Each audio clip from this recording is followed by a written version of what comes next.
You're listening to the Business Bootcamp Podcast. Today we got 3 amazing episodes for you. And as always, if you guys want to check out the full video versions of these episodes, head over to Mike Andes on YouTube.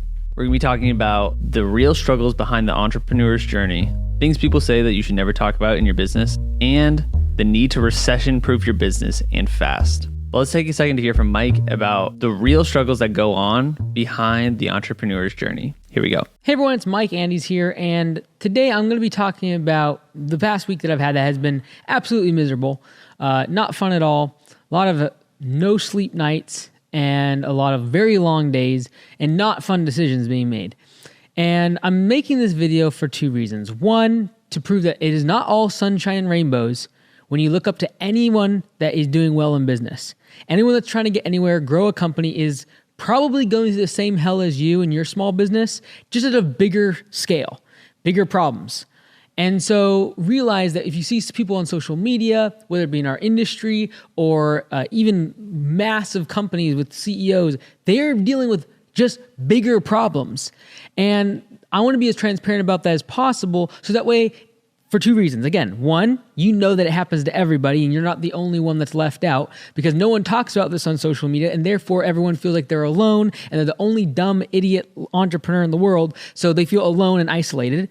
And then second reason why I share this is so that way in 10 to 15 years, when people say it was really easy, then you just like grew Augusta and you just franchised and it was like super simple, then I can have a video to show them. I can show them there was times when I wanted to quit. There's times that were really, really difficult, and there were times I didn't think we'd make it. And so this is one of those videos. The past week, several things have happened. I'm going to go over what exactly they were. And again, this should make it feel to you when these things happen that it's fine. It's normal. It's okay to have disappointments. That it's normal to feel like you're going to lose. It's normal to feel like you might not be able to make it and feel afraid. That's all normal behavior and emotions when it comes to business.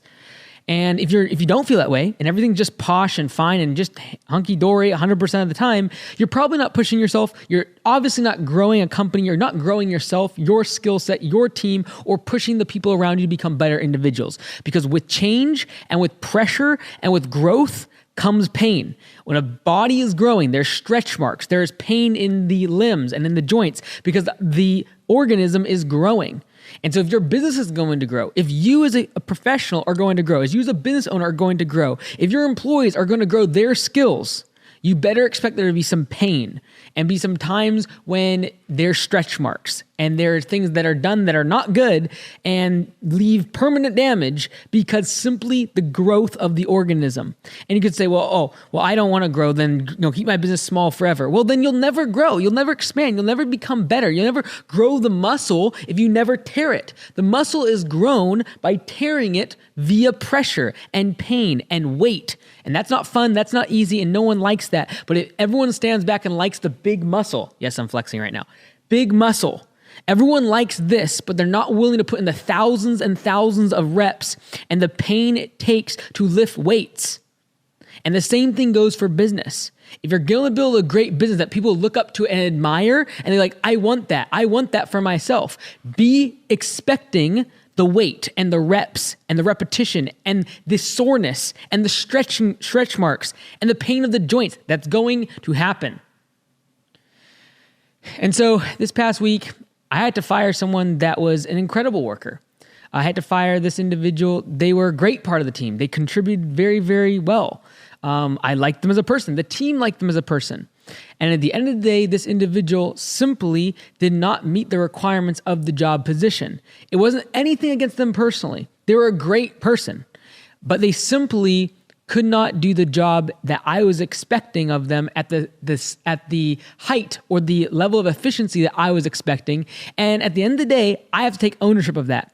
The fact that I did not hire somebody that was going to be able to fill the role in that position, I took ownership of it, but it did not take away from the sting of firing someone that was a really, really good person. And you're going to have times like this where either they're friends or family or just really good people, and they try their hardest. They actually really committed to the team. This individual was that type of person, but we had to let them go simply because it was best for the team that this person be let go. And it was not fun. It was not enjoyable. And I hated every single minute of it, but it was the right thing for the team. And the team agreed that it would be better to get someone that had more experience for the specific role. That was not fun.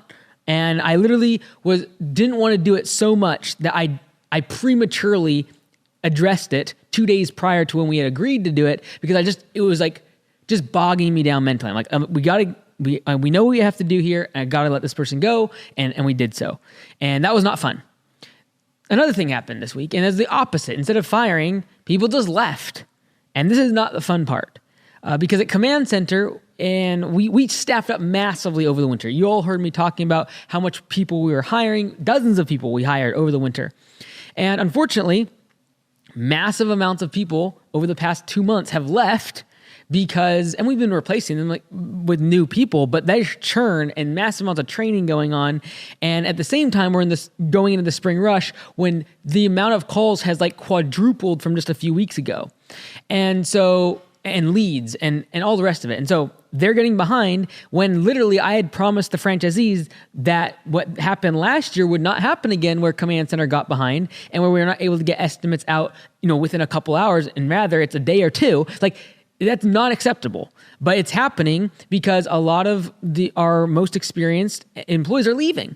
And so again, I have to take ownership of that and figure out what we can do. We're going to have to raise wages, and we're going to have to step back and figure out, okay, why are people leaving? Can I make this a better place to work? How can I do that?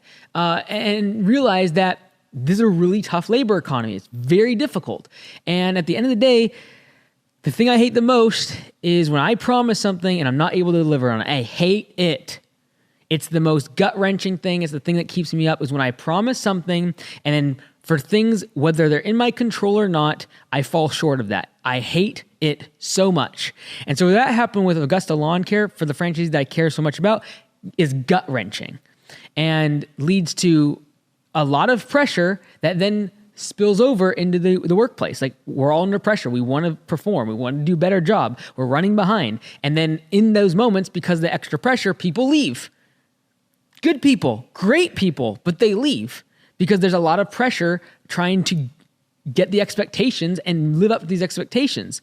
And so, all of us deal with churn. All of us deal with people leaving, but it's painful when there are people that you've invested a lot of time, energy, money, training into, and they're great people and they leave. And then you start questioning yourself. And the reason I'm saying this is because this happens to all of us. Someone leaves and they say something to you on their way out the door, or potentially you start just second guessing yourself, why are these people leaving? Maybe it's something I'm doing wrong. Maybe the business is, maybe they are right. Maybe the person who said something really negative to me, maybe they're right. And you start second guessing yourself, and you start questioning yourself, and then you start feeling depressed, and then you start feeling, maybe I should just retract. Maybe I should constrict the business. Maybe I should just go back to being small. Maybe I should just not create jobs, not try to grow, just focus on my business and myself, just work by myself and not grow anymore. And that is very tempting for me at times. Be like, look, why do we keep growing this thing? If we just stopped growing it now, we'd be profitable, we'd become profitable, and we could easily, do very well with the franchisees and et cetera. Why do we need to grow to 1,000 locations? The bottom line is the growth of doing that will help so many more people in comparison to just stopping right now and staying where we're at. Stasis. Stasis is the most profitable place. Less growth is always more profitable. But if you're going to not have that, if you're not going to have stasis and you're going to have growth, expect pain. And that's what we're going through right now. And it's not easy. It's not easy losing really good employees that you love and care about. And you start to second guess yourself. You start to second guess the way you run the business. You start to second guess your hiring practices and the way you treat people, and you start second guessing everything. And the reason I'm saying this is because this will happen to you. You will have employees walk off the job. And for all you know, it has nothing to do with you or your business, but you will start to think that. Because for all you know, there's something in their family, there's something in their medical, there's something psychological they're dealing with, there's financial pressures, they maybe got a better job, maybe they just want to switch industries, whatever it is, but you got to realize that this is going to happen. And if it's not happening to you now and you're getting started, expect when you hire employees, this is going to happen. This is the turmoil of creating jobs. I love creating jobs. I love providing for in my local community jobs. I love that. But with that comes a lot of turmoil emotionally, because both these things I just mentioned revolve around the team that we work with every single day. And so I hate failing people. I hate failing employees. I hate failing franchisees on things that I said I would deliver on. And that's the biggest kryptonite, the biggest Achilles heel I have, is when I say something and I sell something when I say sell, I mean I just promise anything. If I fall short of that, it is crushing. It means I cannot sleep, and I will I'm doing estimates. Like literally in the past week, I've done estimates because I do not want that to happen. And so you can lead by example until you're blue in the face, but if that's causing pressure, you have to mitigate that. Some people are not going to be able to deal with that or want to deal with that. And in this labor market, they have plenty of other options. So one of those days, one of those weeks. And during these times is usually when you have the most financial pressure, right? And so most of you know, Augusta's growing very quickly. I'm putting lots of money into the company to make it grow. We don't have any venture capital. We don't have anyone investing in the company. I own 100% of it. And that creates pressure. And this pressure is going to be good. This pressure, this weight that we're carrying now is in the long term going to be good. In the short term, that muscle gets sore. It begins to cramp. It needs more oxygen. It needs more water. And that's what we're going through right now. And at the end of the day, when you have these kind of days, when you have these kind of weeks, because you will, and I hope that with me sharing this and being somewhat vulnerable, because some people will be like, you shouldn't share that because, you might not be able to sell any franchises. Then so be it. Like, I have let people down. Maybe I deserve not to get an extra franchisee or two because they say, Command Center falls behind. At the end of the day, I have to step back and own the fact that potentially I made mistakes. Potentially I can become better. And when I take ownership of that, it gives me a sense of control that I have something to do with it. I can actually make it change. I can actually improve it. I can actually make a difference instead of being the victim and saying this is because of the labor economy or because people are soft or whatever. I will not take that position, because as soon as I do that, I become the victim and other people have power over me. I do not have power over my circumstances and the situations that I create around me. And that's how I choose to live my life. I take ownership of these things. I take ownership of the fact that employees don't want to work at my place anymore. And that's a burden, and that's a lot of pressure. And just realize you're going to go through that. And so if anyone's trying to sell you a bill of goods that it just happens overnight, or that's easy, or that hiring people is really great and simple, and building a big business is great and easy, just remember, you're looking at the person at the top of the mountain. You're looking at the Elon Musks and the Jeff Bezos after 20 and 30 years of grinding, pounding their head up against a wall, and we all admire them and think they're so great, but there was years of what I'm talking about right now happening.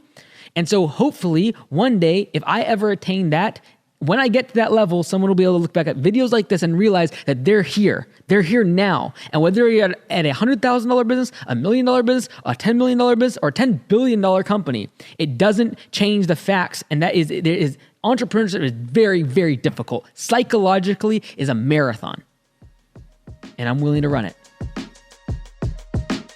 I hope that kind of gave you a glimpse into the actual life and struggles behind being an entrepreneur and starting your own business. It's not always an easy path.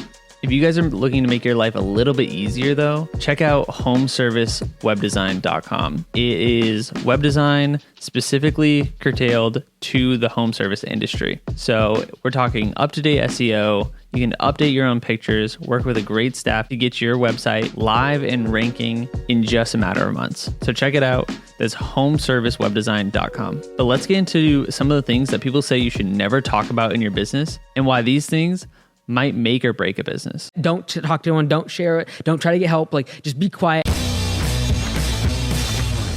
Hey everyone, my name is Mike Andes. I'm the founder of Augusta Lawn Care. We have over 85 locations around North America. And today I'm going to be talking about what you should be talking about in your business as a leader and as a business owner. There's some things that we just avoid. We don't share with our team. We don't talk about with our employees. And I feel it's to the detriment of many small businesses. It's the stuff we try to ignore or we hide. And honestly, it breaks apart a lot of the relationships and the culture inside the business. It is not discussing and talking about things with the key key people inside your business. Now, key people might not necessarily be in the business either. It might mean your spouse. It might mean partners. It might mean employees. It might mean investors. It might mean people that are vendors of yours in your business that are important key relationships to the success of the business. Not talking about the three things we're going to discuss today can lead to a lot of fragmented relationships and a lot of fragmented businesses. So what we talk about today is really about is the quick course in communication. And I really believe that communication is the make or break as a business grows. At the start of a business, a small business, it usually depends on the sales ability of the founder. If the founder and the business owner is good at selling, they have a good personality, they're able to sell their products, sell their services, the business will do very well, and that can easily get the business past $500,000 in annual revenue simply by them being able to sell well. As the big organization begins to grow and expand, you have employees and more relationships that are interconnected inside the organization, it relies more and more on communication. So as that grows and that network that is required for more employees and more vendors and more customers, and now you have office support, and then you have field employees, and you have a hierarchy, and you have management, all of that, you must have good communication. Now, I was thinking about this mostly due to the fact that about a month and a half ago, I made a video for Augusta Nation, which is our franchise for Augusta Lawn Care. And we have over 85 locations. And I felt like I needed to make a video based upon a few concerns that have been brought up by a few of our franchisees. And I'm very clear that, hey, we are not perfect by no means. We are only about a little over 2 years old when it comes to franchising. We are still trying to make it better every single day, and we by no means are perfect. We make mistakes every single day because we're young and we're trying to grow and we're trying to be scrappy with very little resources. And so it was just a few weeks after our annual conference that we had with all of the franchise owners. And there was some concerns, and there were some concerns about my level of commitment. There was some concerns about how the business was going, what the direction of the company was, what was our 10 to 15 year plan to really dominate the industry, and what exactly did that look like. And so I made a 45-minute, 50-minute video for our franchisees on a Saturday, and without no editing, and just talked to them one by one, all the questions that were brought up. And so I literally sent out a form the week prior, say, hey, look, if there's anything you want to talk about, just fill this form out, and then I will not mention your name. I'll just talk about it openly. And there's nothing to hide, and I just knew that if I could get all of whatever feedback was in their mind onto a form, I'd be able to address it, and because there's nothing to hide. And as long as a leader, you have nothing to hide and you do have good intentions, this video is pertinent. If you're trying to hide things, you're trying to manipulate people, if you're trying to do things that are wrong or illegal, that if someone found out you had bad intentions, like that becomes a whole different topic. You probably shouldn't share and communicate, and you probably should not talk about some of the three things we're going to talk about today, the thing that you need to share. But if you have good intent and you know that intent is pure and you're not trying to hide anything as a leader, I just don't see any good reason why you would not share with your team these three following categories. The first thing is about money. Okay, most people get tripped up about money because they were taught, and we are taught in our society, it's something you don't talk about, it's private, you don't share about it, and all the rest of it. In a business, in an organization where money is being transacted as vendors, as suppliers, as employees, as owners, as shareholders, as distribution collectors, as investors, whenever money is involved, money needs to be a topic of discussion. It needs to be something that you can talk about openly. It needs to be something where, in my opinion, the employees and everyone involved knows where the business is at.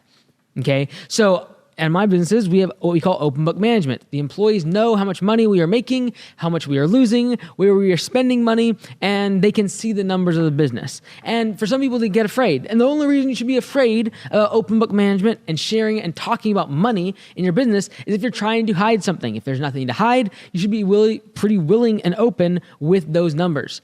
And so you got to break that social barrier and that social construct of like, don't talk about money. Money is bad.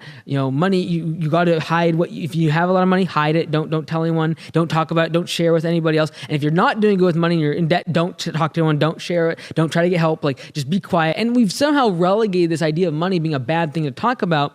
And because of that, in our businesses, we don't talk about money. We don't talk about how well the business is doing. We don't talk about how much it is in debt or if it's struggling. And we somehow have just pushed money off into the corner and somehow ignored it, whether it be good or whether it be bad, whether it be positive, whether it be negative, or whether we're making a bunch of money or we're losing a bunch of money. We just don't talk about money. We don't talk about money here, and we just kind of do your thing. You just work all day, but don't know how the business is doing. In my mind, that is the wrong thing to do. Having clear lines of communication is extremely important to know where's the money at and who's making the money here. And maybe we do profit sharing so that people even just care about what the books are looking like. How much money are we making? Well, as an employee, I'm not going to really care unless I get a piece of it. So therefore, I will institute as an owner profit sharing so people actually do care about the profits of the business and they do care about where the money is going. The second thing that people traditionally will not talk about in the business is their level of commitment as the owner, the founder, or the leader. And this really comes down to time.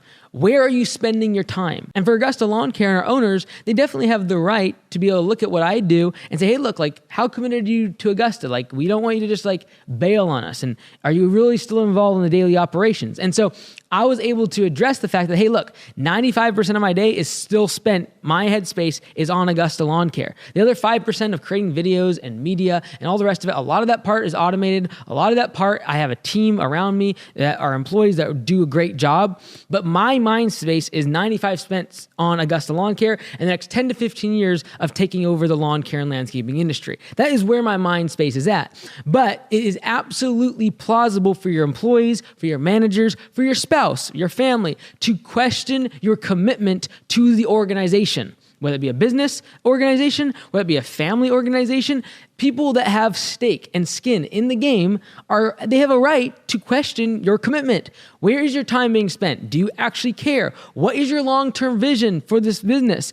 Are you committed to sticking it out with this business? This is why relationships fall apart. People don't trust in the other person's commitment, but a lot of times the reason they get to that stage and where that relationship is breaking apart is because they never had the discussion about what level of commitment do you want from me? What level of commitment do I want from you? That level of commitment should be talked about.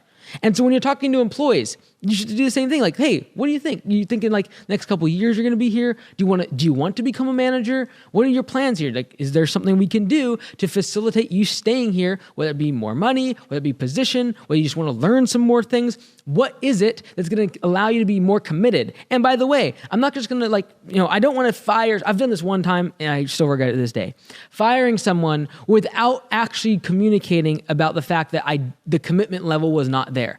And we just fired them. And I still feel bad about it somewhat to today. There's other reasons why they probably should still have been fired, but I felt bad by the fact that I did not communicate to them prior that commitment was the part that was in question. And I should have communicated far prior in terms of look, your level of commitment is not where it should be at. And unfortunately, that decision of mine to not communicate effectively might have led to firing someone that could have rectified their behavior if I would have just communicated better and asked them, what level of commitment are you willing to give? Your level of performance and commitment to the business and your position is not satisfactory. That level of communication is extremely important, and if you don't, you're going to lose good people, and good people will leave because you don't communicate effectively to them how committed you are to the business. So if you as the business owner are telling the employee that, hey, we're not doing very well financially, we're in debt and we're struggling, we're going to try to make it, and we need to rally together, but then your commitment is not high, and you're showing up late Monday mornings, 11 a.m. to the office, you're going on a 2-week vacation in the middle of the busy season, they have absolutely the right to question your commitment level.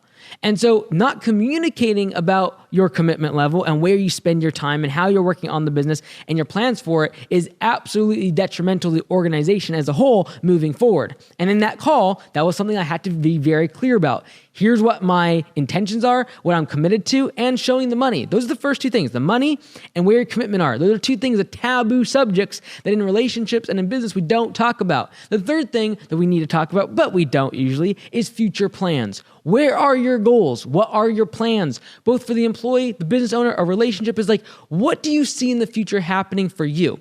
Do you have certain plans, goals, aspirations? What do you expect the future to look like? And this is absolutely something we covered in the call with our owners at Augusta Nation is look, what do we see in the future? What's our unique selling proposition to joining Augusta Lawn Care? And I was very honest. I said, look, these things that people would probably point at now are actually not our USP, our unique selling proposition. Here's what it's going to become as we reach scale in 5, 10, 15 years. Here's what the plans are.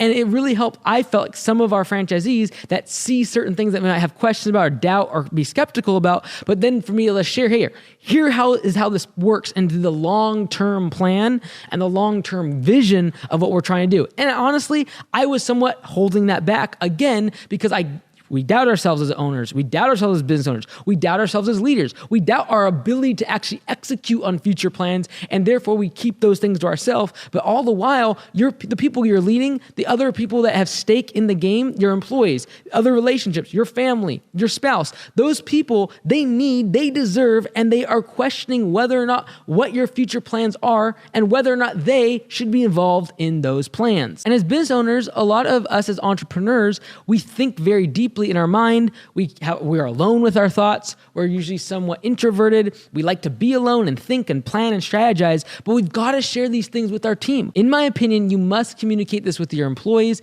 and anyone that you are leading in an organization. I challenge you this week. If you have kept back the financials, money, if you have not talked about your level of commitment to the business and what you actually do on the weekends to help the business and the things that you're doing in the evening, and you share some of the behind the scenes of where your time is going to make sure the business is doing well, have a meeting this week. That's 2, commitment. When you talk about money, open up the books. 2, share your commitment. What are you doing with your time? Are you committed to this business? Are you committed to this relationship? The 3rd thing is share your future plans. You might have all the goals and ambitions in your mind, but your team out in the trenches, the front lines, might not see that, and they might be so down looking at tomorrow and next week and the next month, they don't actually look up and see way down the road what you as the operator, as the leader, as the visionary can see the opportunity, you can see the vision, you can see the finish line, but they can't because they're in the minutia of getting things done and getting operations done, and that's fine. That's probably the best place for them to be and where they actually excel and do better than you at. However, they occasionally need to have a glimpse of what's coming down the road, and not sharing that vision, not sharing the goals, not sharing all of this and communicating it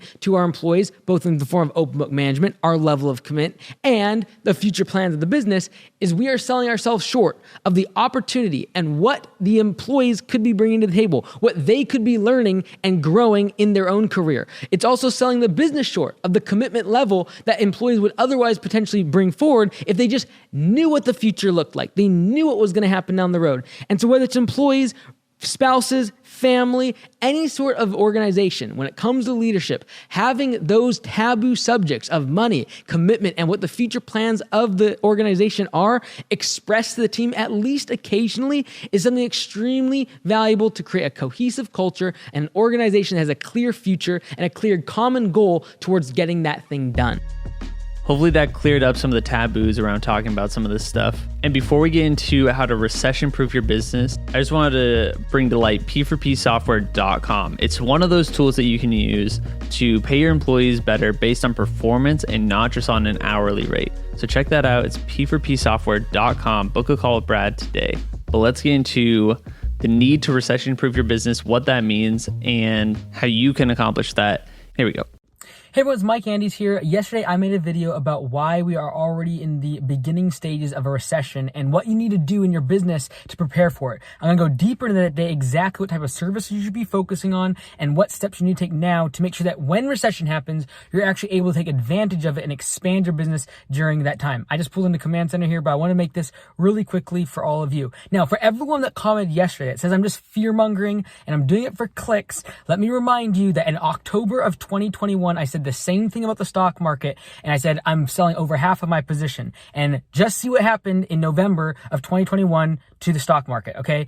And then literally 2 weeks ago, I said I'm going back in relatively heavily and see what the stock market has done in the past 2 weeks. We're up over $200,000, and I'm selling that now in order to take those gains. Like, you've got to follow economic trends. I've said this time and time again. I don't care if you're doing lawn care, landscaping, if you're building fences, if you're a contractor. You need to learn about economics because these are the tides that move labor. These are the tides that move the cost of materials. So if you're saying, well, I'm just a landscaper, I don't care. I'm not going to focus on, what's happening in the labor economy. I'm not going to focus on unemployment or stimulus checks or what's happening with the Fed rates being raised and mortgage rates right now. You're going to be fighting the trends and the tides of the economy that are much larger than your business.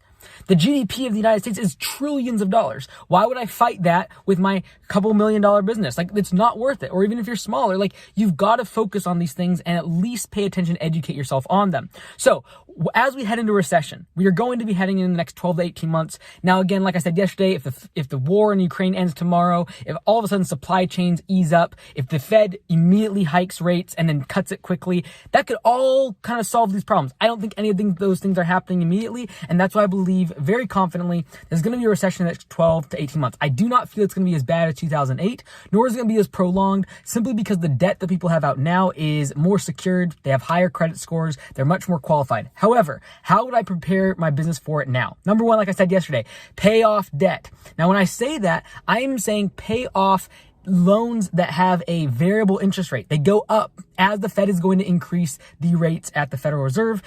Your rate increase will go with it. So credit card debt. Right now you might be at 9, 10, 12%. That will easily get up to 20, 21, 22% over the next 12 months. Guarantee it. If you have a HELOC and you are paying down a HELOC, if it's a variable rate interest and it's at 3 and 4% right now, that is very easily going to go to 6, 7, 8% over the next 12 months. Paying off that type of debt is important. Now, if you have fixed long-term low interest rate debt, do not pay that off because you're not going to see those interest rates again. If you were able to refinance or you were able to get a home equity line of credit or something locked in for the next 30 years at 2, 3% interest over the past couple of years, do not pay that off. That's very, very high quality debt. You're not going to be able to get loans for 2 and 3 and 4% anymore. As interest rates go up, you're not going to be able to get that. But you should absolutely be paying off things that are variable rates.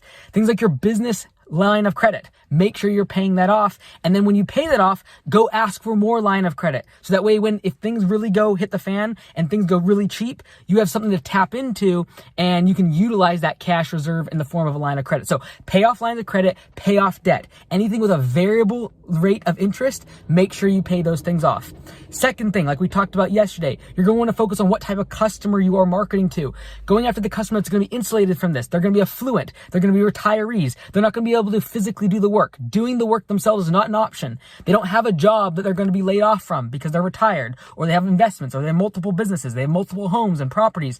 Focus on those customers. Everyone wants those customers. They're not easy to get. They're going to be harder to find, higher customer acquisition costs. They're not going to be the person that goes on to Home Advisor and ask for 20 estimates from different landscapers. That's not going to happen for that high price ticket, that premium customer. So focus on those. That was number 2. We talked about that yesterday. The third thing I want to talk about today is recurring revenue. All right. Since 2008, 2009, hardscaping and projects has done very well. I believe it's going to for the next 6 to 12 months. But when we hit recession, and I think this recession will be abbreviated, it might be only 6 or 12 months long, where the Fed has to raise rates to the point where we get inflation under control. But that's going to be a very painful period of time, and people are not going to be spending money discretionary income. So when it comes to a paver patio, a fireplace, an arbor, a row of trees in their backyard, these are most of the time discretionary income. Now, of course, we want to go after customers that are going to be insulated from a recession. However, even someone who has investments is going to spend less money if they have the ability to save that money during a recession. Because if they're smart, they're probably going to invest that money when everything is really cheap in the form of equities and real estate and buying things for pennies on the dollar. They're not going to be doing it on things like a paver patio, or a retaining wall, or a pond in their backyard, or a koi fish pond, and all the other cool trinkets that they want to put around their property. When their value of that property, that real estate, is going down, they're less likely to invest back into it because they're less likely to be able to refinance and get home equity lines of credit to fund the deck, the fence, those home improvements. So the past 12, 13 years in landscaping, it has been killer awesome for anyone that does excavation, tree work, any sort of project-based work, and really focusing on that. There's a reason why from day one at Augusta Lawn Care, we track with our franchisees on our coaching calls, we track what percentage of your revenue is coming from recurring revenue versus one-time jobs and projects. And so right now, if you look at your revenue and 90% of it's coming from one-time jobs and projects, I highly recommend you try to focus on some sort of recurring revenue. And some people are like, well, I'm never going to mow lawns. So forget that. I'm not going to. That's fine. If you're doing landscaping and hardscaping, can you sell an annual package where you come back and you reseal the concrete? Can you come back and sell a package where every month you come back and maintain the bushes that you installed, the landscaping that you installed, the fish in the pond? Like, can you clean out the pond, like sell it a recurring revenue type package so that way you can predictably know how much income you're going to have. Because once someone's installed that pond, they're going to want to make sure it's clean. They're going to need to maintain the thing they've already invested in, but they're not going to install a new one. So I highly recommend you focus on recurring services and maintenance of project-based work. It doesn't matter what type of work you're in when it comes to home improvement. You can always find a way to take the projects you install and then upsell the customer on our package to maintain that project. And you can sell a warranty if you're putting in hot water furnaces, if you're putting in any sort of maintenance or mechanical device, AC units inside of a home. Yes, you can do the installation, but why not sell a warranty? Why not sell a maintenance program when you come back annually and check up on it? Building that recurring base of revenue is the thing that's going to be the most sustainable during a recession when discretionary income dives. People will not spend as much money on projects, but they will maintain the assets and the things around their house to make sure that they're at least working. This is why during a time of recession, used car prices get elevated because no one buys new cars. They go take their used cars and they try to fix them up. They try to repair them, and automotive and mechanics do really well in recession because people are trying to extend the lifespan of their vehicle. The same thing is true with home improvement. So I highly recommend right now, focus on how can you increase the recurring revenue percentage of your revenue every single month. When you're first getting started, you're growing your business, recurring revenue grows like a trickle. It trickles in. So don't expect to switch everything over tomorrow. But what you can do is start working on that trickle and know that, hey, if you just got started, if your business is growing really fast, probably 60-70% of your revenue is coming from project-based work. But as time goes on, you want to really focus your marketing, focus all of your efforts on recurring revenue, and then the projects will just be on the side. They're gravy, they're extra money in the bank. That's awesome. But don't be allured by that, because that switch can turn off very quickly. Focus on building a recurring revenue stream, and I highly recommend to do all those things. Pay off the debt, focus on the customers that are going to pay well, and focus on building out recurring revenue in addition to any project-based work that you're doing. I don't think that gravy train is over. I think there's going to be still a lot of money on the table because real estate is still very, very expensive, but just know that can change. Like we saw in March 2020, it can change in a heartbeat. So I encourage you to build that safety net out. The same way in stocks, they hedge against their position. They short certain stocks so that if in the case that it drops, they're okay. If you're doing a bunch of project-based work and a bunch of big paver installations and hardscaping, just hedge your position. Maybe 20% of your revenue, try to make it recurring. Go back and reseal the pavers, pressure wash the pavers. Try to come back and do a weeding of services and fix the irrigation and sell a recurring set of services that gets recurring revenue in the door every single month. That's my recommendation for you. I hope that brought some clarity for the future plans for your business going forward into the next year and the following years beyond that. But if you guys are looking for anything more or want to see the full video versions of these episodes, check out Mike Andes on YouTube.